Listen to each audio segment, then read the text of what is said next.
saya Meli Lutfi Anjani dari Universitas Muhammadiyah Tangerang.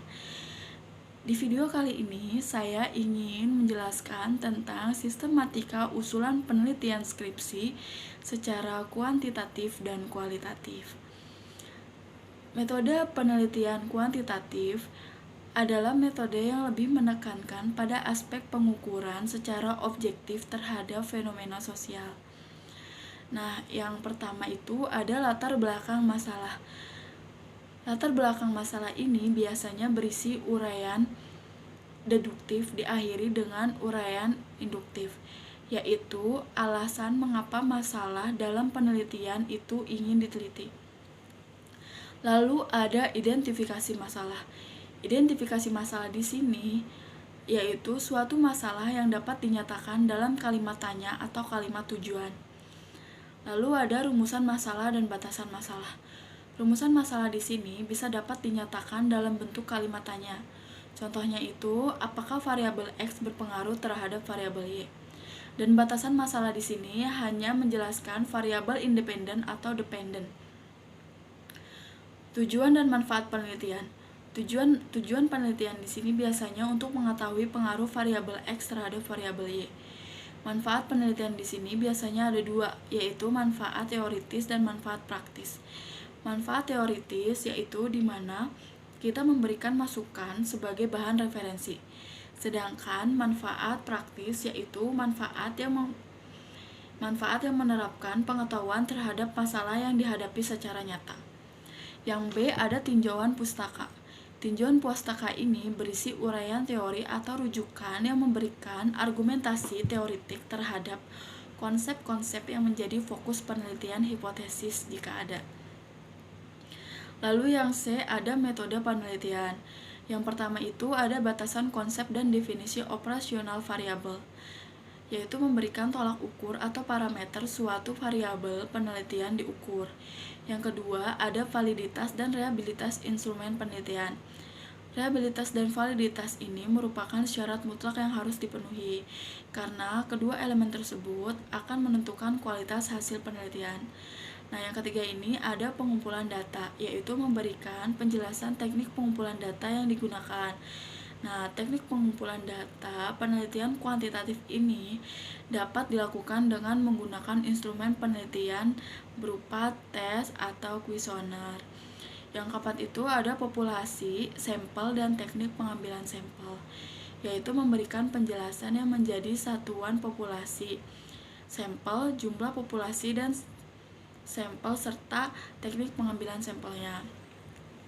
Yang kelima ini ada teknik analisis data, yaitu memberikan penjelasan teknik analisis atau uji statistik yang digunakan. Perlu diingat bahwa penggunaan teknik analisis data harus konsisten dengan jumlah jenis datanya. Lalu di sini ada sistematika usulan penelitian skripsi secara kualitatif. Metode kualitatif di sini adalah metode yang lebih menekankan pada aspek pemahaman secara mendalam terhadap suatu masalah daripada melihat permasalahan untuk penelitian generalisasinya. Yang A itu ada latar belakang masalah. Latar belakang masalah itu biasanya berisi uraian atau alasan mengapa masalah dapat dalam penelitian itu ingin diteliti. Lalu di sini ada identifikasi masalah, rumusan masalah dan batasan masalah, tujuan dan manfaat penelitian. Nah, tujuan penelitian di sini yaitu untuk eksplorasi, di mana untuk menjelaskan suatu fenomena dengan cara pengumpulan data yang menunjukkan pentingnya suatu data yang diteliti. Karena semakin mendalam dan tergalinya suatu data yang didapat, maka bisa diartikan bahwa semakin baik kualitas penelitian tersebut. Nah, yang B itu ada tinjauan pustaka, yaitu berisi uraian teori atau rujukan yang memberikan argumentasi teoritik terhadap konsep yang menjadi fokus penelitian hipotesis jika ada. Lalu di sini ada metode penelitian. Yang pertama itu batasan konsep dan definisi operasional variabel, yaitu memberikan tolak ukur atau parameter suatu variabel penelitian diukur. Yang kedua itu teknik pengumpulan data, yaitu memberikan penjelasan teknik pengumpulan data yang digunakan, sumber dan jenis datanya yang diperlukan. Nah, di dalam metode penelitian kualitatif ini, teknik pengumpulan datanya itu bisa berupa wawancara, lalu bisa menyiapkan pertanyaan-pertanyaan untuk informan. Nah, yang ketiga itu ada penetapan responden dan informan penelitian, yaitu memberikan penjelasan yang mendasari dasar penentuan responden dan informan penelitian serta teknik pengambilan sampelnya. Yang keempat itu ada teknik analisis data, memberikan penjelasan teknik analisis data yang digunakan.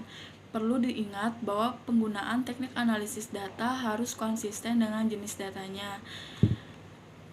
Jelaskan pendekatan yang digunakan, proses penafsiran, dan penyimpulan hasil penelitian. Next, lalu di sini ada teori, konsep, dan perumusan hipotesis. Di dalam landasan teori, yang pertama itu usahakan pustaka terbaru, relevan, dan jurnal ilmiah. Dari jurnal ilmiah. Yang kedua itu uraikan dengan jelas kajian pustaka yang menimbulkan gagasan dan mendasari penelitian yang akan dilakukan. Yang ketiga itu tinjauan pustaka menguraikan teori, temuan, dan bahan lain yang diperoleh dari acuan yang dijadikan landasan untuk penelitian yang diusulkan.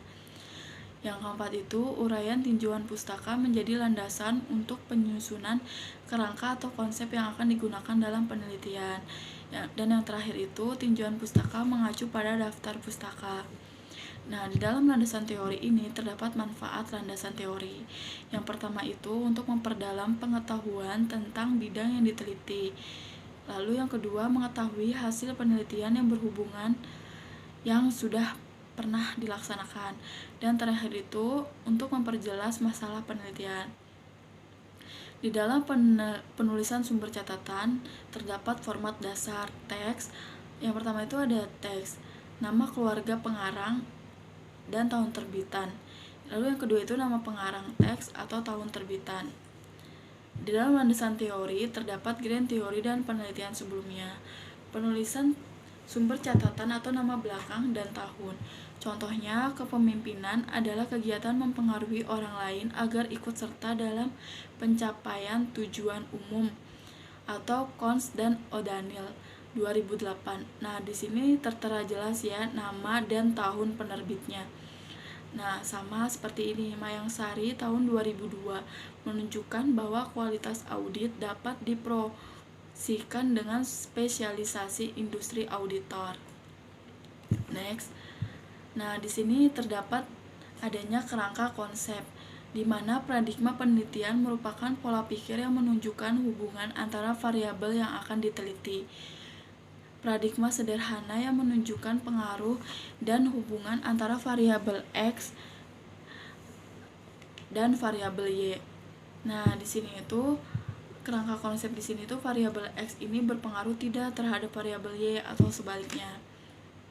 Next, di dalam perumusan hipotesis. Apa sih hipotesis itu? Kalian tahu gak? Hipotesis dapat diartikan sebagai pernyataan statistik tentang parameter populasi. Dalam penelitian, hipotesis diartikan sebagai jawaban sementara terhadap rumusan masalah penelitian. Nah, di sini juga ada jenis-jenis hipotesis.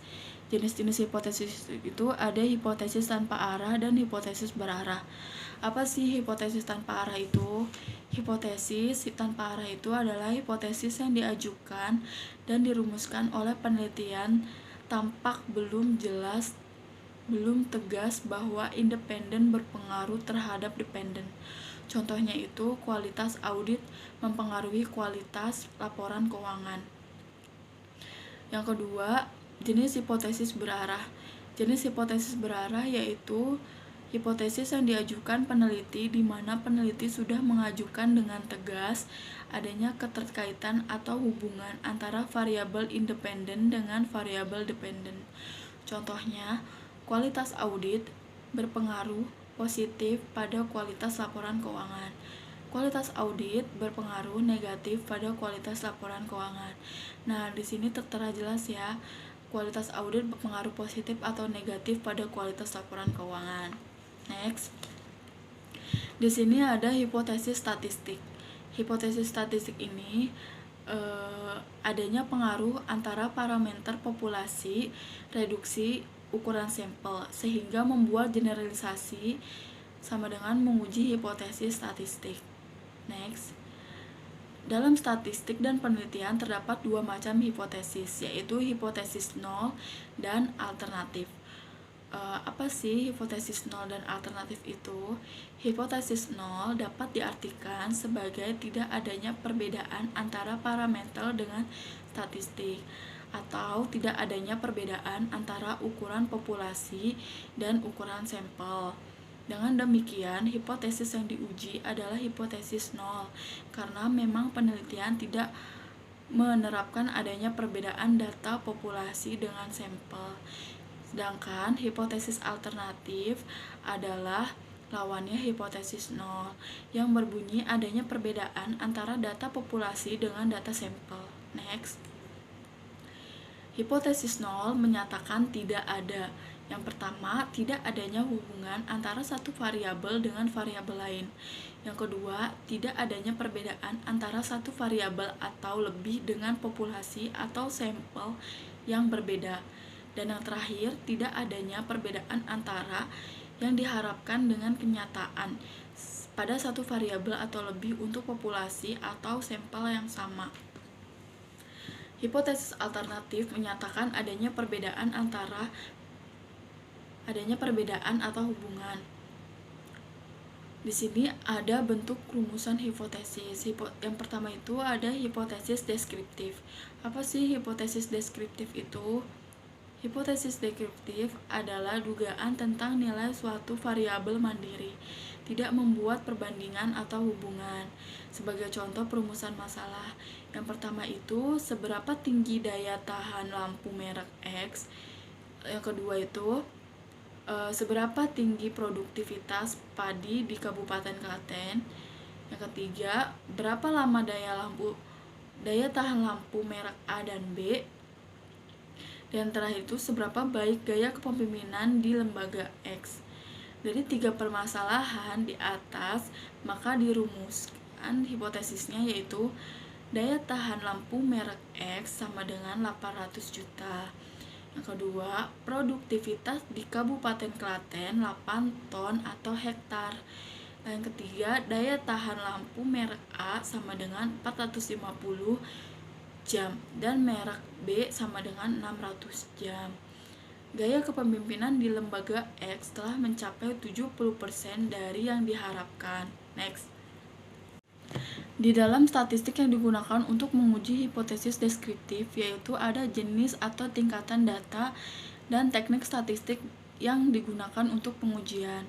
Jenis atau tingkatan datanya itu berupa nominal, ordinal, menurut interval, atau rasio.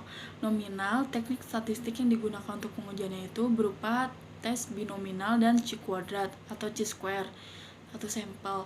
Ordinal itu teknik statistik yang digunakan untuk pengujiannya itu yaitu rantes. Dan menurut interval atau rasio itu teknik statistik yang digunakan untuk pengujian itu berupa t-test atau satu sampel. Next. Hipotesis komparatif yaitu adalah pernyataan yang menunjukkan dugaan nilai dalam satu variabel atau lebih pada sampel yang berbeda. Contoh rumusan masalah komparatif. Yang pertama itu, adakah perbedaan kualitas audit KAP Big 4 dan non-Big 4? Hipotesisnya, tidak ada perbedaan kualitas audit KAP Big 4 dan non-Big 4. Nah, tidak terdapatnya perbedaan kualitas audit KAP Big 4 dan non-Big 4 ini termaksud hipotesis nol. Nah, yang kedua itu ada kualitas audit KAP Big 4 lebih rendah dibandingkan KAP non-Big 4. Kualitas audit KAP Big 4 lebih tinggi dibandingkan KAP non-Big 4. Nah, kualitas audit KAP Big 4 lebih rendah dan lebih tinggi ini merupakan termaksud hipotesis alternatif. Next. Nah, di sini juga ada statistik yang digunakan untuk menguji hipotesis komparatifnya. Di sini ada macam-macam datanya dan bentuk komparasinya. Ada 2 sampel dan komparasi sampel. 2 sampel itu termasuk korelasi dan independen. Komparatif sampel itu termasuk korelasi dan independen. Next. Hipotesis hubungan atau asosiatif.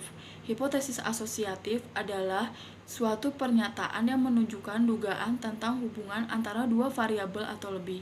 Contoh rumusan masalahnya adalah, adakah hubungan antara gaya kepemimpinan dengan efektivitas kerja? Rumusan dan hipotesis nolnya adalah tidak adanya hubungan antara gaya kepemimpinan dengan efektivitas kerja. Nah, di sini ada statistik yang digunakan untuk menguji hipotesis asosiatif. Di sini ada macam atau tingkatan data dan teknik korelasi yang digunakan. Macam atau tingkatan data nominal, teknik korelasi yang digunakan adalah koefisien kontingensi. Terus tingkatan data ordinal, teknik korelasi yang digunakan yaitu Spearman rank dan Kedal-Tau.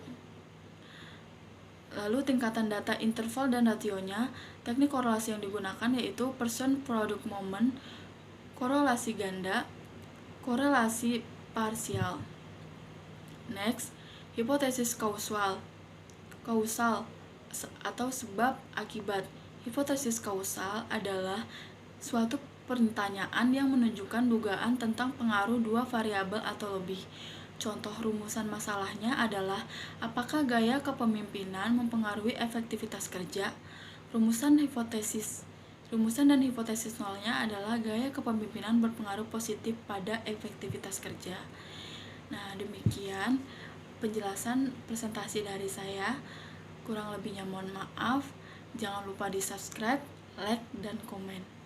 Dan share ke teman-teman kalian. Terima kasih. Assalamualaikum warahmatullahi wabarakatuh.